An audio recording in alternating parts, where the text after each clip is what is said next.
Okay, now let's have some fun. I'm going to end these talks by talking specifically to women, because we all come out of a history and a civilization that enshrines at its very heart contempt for women. I'll tell you where my name Arwyn comes from. Arwyn was the spiritual healer, spiritual healer and teacher in the original Ring legend, the original Fellowship of the Ring legend. At one extreme of her nature, she's conversant with all the elfin mysteries and magic.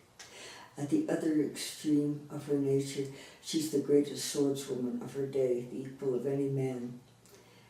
She fights and wins the decisive battle against Mordor. She herself is wounded in the battle and she falls into a deep faint. And when she comes to, she's exultant because the battle has been won and because I did it as a woman. And so I'm going to talk to women now because the culture has not supported us until very recently. It's our time here. It's women's time to create, to heal, to lead, to teach, and to write the symphonies. We are the chosen. Well, who are we?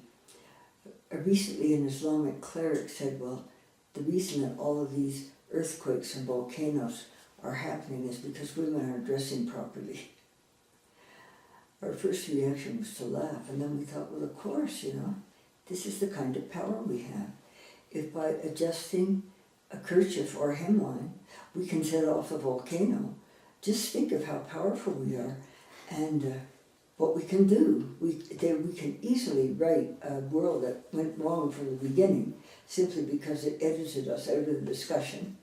It took out our perspective and our values, and we can write that world.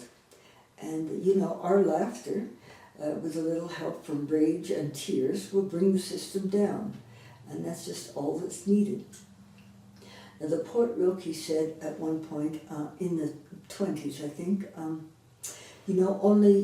it's in Letters to a Young Poet, only temporarily will women take on men's roles in order to purge themselves of all the projections that men have thrust upon them. And then we will see women as she is, and she will reorder the love relationship today wholly disordered from the ground up. I would say to Rilke, oh yes, we're going to do that. But in fact, with men gone mad these days, mainly over money, and a planet going down the tubes, we are going to do more. We are going to take every single role on this planet and make it into our own. We're out here in the public gaze, and we're here to stay. And so first thing I would say was, it's all about foiling stereotypes. That's the projections, foiling the stereotypes. Now there was an Anglican priest quoted before the ordination of women priests who was opposed to women priests being ordained. He said, to ordain a woman to the priesthood, it would be like ordaining a dog or a potato. Can you imagine how women have been thought about all along, that this guy could come out and say this? Well, it didn't turn out to be a dog or a potato, and now all over the world there are just vibrant Anglican renewal and very enthusiastic parishes with women priests, stepping out in their own and doing their own thing. Okay, another priest was recently interviewed, and the whole issue has come up about priests normally make their confessions to bishops. Could women become bishops? And he said, I would never make it my confession to a woman bishop. I could never forget that there was a woman's body in there, and his eyes rolled in horror, and it was all caught on TV, much to the laughter of a great many women friends of mine, because the men haven't realized the women are looking on and laughing. Foiling the stereotypes. Now, the male philosophers, ethical philosophers drew up a list of criteria to determine how ethical you were. And it turned out that women didn't even get on the charts. And this, of course, was very pleasing to the men, because yet one more reason to put women down. But you know, the bearers and nurturers of the whole planet not know something about ethics. Carol Gilligan took a look, and she wrote a book called In a Different Voice. And what she found was the men think in terms of black and white, the women think in terms of grays, and there are grays. Okay, another example. For many years, women auditioned for orchestras, but they never got hired. And then finally, somebody took to what was going on, and they had the auditions behind screens, and all of a sudden, the women were getting hired. Now, what happened? What was going on was a snap judgment, and oh well, women can't play those big trombones. Everybody knows that. They don't have the wind for it. Well, that's what was going on. And at one audition, somebody was playing a trombone, and it went on and on and on at the very last note that the judges began to laugh. And out stepped this diminutive little woman, foiling the stereotypes. In England during the Second World War, the huge bombers that came off the assembly lines had to be flown to the airfields where they would be deployed. All hands were needed. Guess who flew them? The women. The men, oh, women can't do that. Those little women fly those great big bombers, they can't do that. But they did it. And the women did it. And, you know, everything has been about foiling stereotypes. Now, it's even happening in the Navy.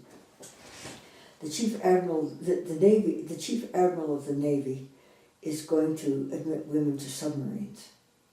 Now, of course, the old boys are up in arms. Women in submarines, these irresponsible, whatever. There are a million terms in which women can be put down. So the Chief Admiral of the Navy was hauled up before Congress and demanded to give some sort of explanation to this reprehensible behavior. And he said, there's a pool of talent out there that we desperately need, and I am going to tap into it. And that was the end of the matter. The young guys have no problem whatever working along with women. They've grown up with women. They've been educated with women. Women can do everything they can do. It's not a problem for them, only for the old guard. Now, it's about foiling stereotypes. I would say in academia, which I've spent far too long of my life, in academia, the stereotypes are the worst.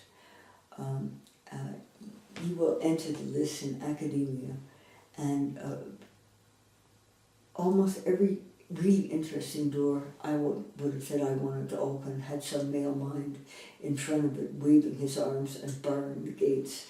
Like if you read Virginia Woolf's A Room of One's Own, which should be required reading for every woman, there's a male figure waving his arms and barring the door to the library. Women not allowed in the library. On it goes. My sense is the men apply an incredibly stringent, they straight-lace you, an incredibly stringent way of assessing what you're doing. And they pretend that the limitations are yours. Actually, the limitations are theirs.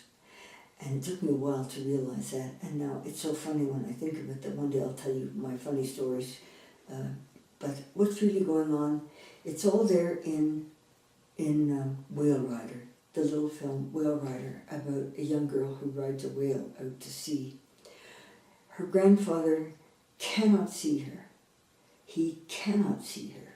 He will not see her. She does everything better than the boys. She's descended from a long line of chiefs. She's excellent at everything she does. He just cannot see. And finally, a pod of whales beaches itself, And the grandfather just says to his wife, her grandmother, oh, it all happened since this girl, came. We've had trouble ever since. At one point, she climbs up on the biggest of the whales. Nobody sees her. And all of a sudden they look around and the whale has gone and they don't see her, and they look out to sea and there she is, riding the whale out to sea. Now their ancient ancestors are believed to have come by riding whales to this little place where they are. And what happens? Finally, the grandfather sees her, and her uncle gets a boat and they go out and bring her back in the boat. The whale dives and she comes up and she's recovering in the hospital. And what does her grandfather say? He kneels down beside her and he says, "Oh, wise one, forgive me. I am a mere fledgling in these territories that you know so well. That is who you are. You are a whale rider. You are getting ready to ride a whale. And the men are all getting in your way with, oh, but girls can't do this. Oh, but women can't do this. Oh, but you see, the male is so much superior at reasoning, and this and that. On it goes. You are whale rider. Now, there is not a single one of you who cannot put an end to war. You have brothers. You have sons, you have fathers, you have uncles, cousins, male cousins. Let them know. First thing, join with other women. Sisterhood is powerful. You need a community. Second, make your opinions known. You can change the whole face of war. You can change this macho image that men think they have to live up to. Let them feel your disapproval. Change your image of what you think men should look like. There is not one of you who cannot end hunting. The stupidities and cruelty of men hunting, quote, big game, for sport. There is not one of you who cannot restore the earth to the glory that she once was. I would say, get to your feet, find your voices, take your power back, claim your power, and connect in solidarity with other women, and begin to define who you are. Women have been told for thousands of years who they are and what they may and may not do by men. There's a break in the clouds. Go to answer these great questions for yourself, as I've been answering them for myself in my works. Who am I? What am I here for? What can I know? What can I do? Who can I be? Who can I feel? What can I feel? And the greatest tyranny, in fact, is in your ideas. That's where to go. Women's psyches are filled with taboos. Mustn't do this. Mustn't do that. Mustn't say this. Mustn't say that. Can't even think this. Women are always being told who they are and what they are by men. You need to start reclaiming yourself. Now, women, we're missing something. We're missing a mother line. Women have been isolated from one another. The men have done their best to isolate us from one another. It's about reclaiming the mother line. Brooke Medicine Eagle was laughing as she told a group of us once of her experience of having no mother line and her first experience of using the Tampax. It said, now, insert the Tampax into the hole. And Brooke said, I didn't even know I had a hole. That's how it is. Why are Dr. Benjamin Spock, men like Benjamin Spock, telling our mothers how to raise their children? Spock went on air a while back to take responsibility for, quote, a failed generation, because he gave advice like, oh, don't pick them up when they cry, it's good for the lungs. Why are they being told by Spock to do this?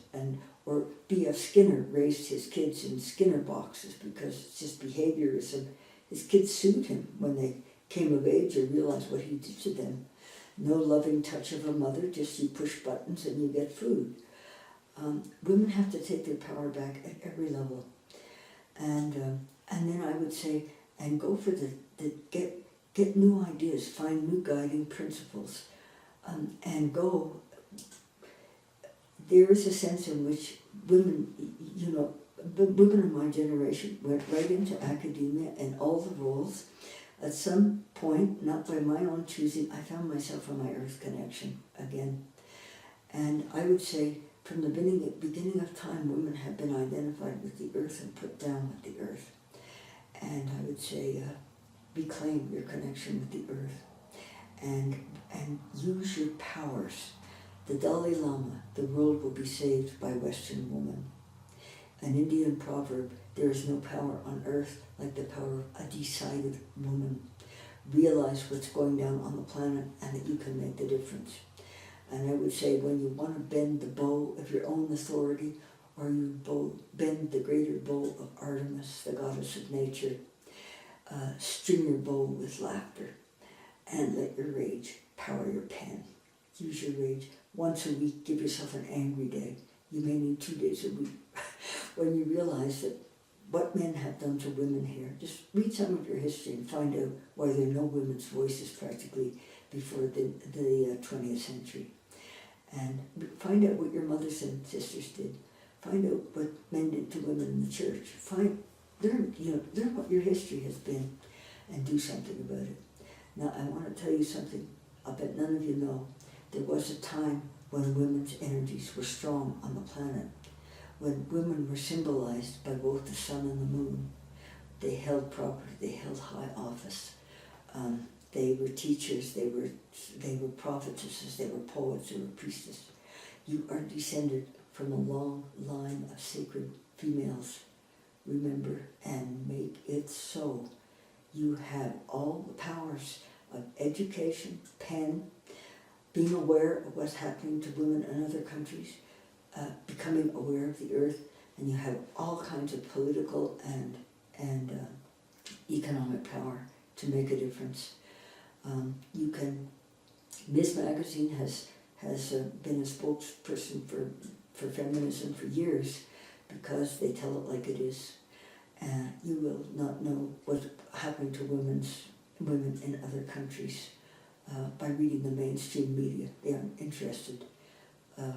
Find the women's groups, find the networking, the organizations, and this is your moment in history. It's your turn to heal, to lead, to create, and to teach, to write the symphonies. The Dalai Lama calls for women to be leaders because, quote, they have greater empathy. Mother Teresa of Calcutta said, women need to be priests because they're more loving than the men. Women need to step out of the shadows and take their place on the world stage into the full light of day and bring in the love. Now I end with Artemis, the goddess Artemis. Artemis is the goddess of nature. She is also the patron saint of the female psyche, said to be a labyrinth, which is why no one understands it, let alone women. There are two kinds of men, and there are two men in the life of Artemis. Artemis has returned from a hunt one day, and she's bathing in her mountain lake with her nymphs. And there's a hunter called Actaeon nearby, and he hears women's laughter over the hills, and he comes up and he's standing there with his dogs looking on. And he likes what he sees, so he stands there watching, and Artemis gradually becomes aware that she's being observed. And she sees Actaeon, and she sends him such a glance that he turns into the stag he was hunting, and his own dogs destroy him. Now, a big chunk of male energy in the modern world is Actaeon. The other man in her life was Apollo, god of reason.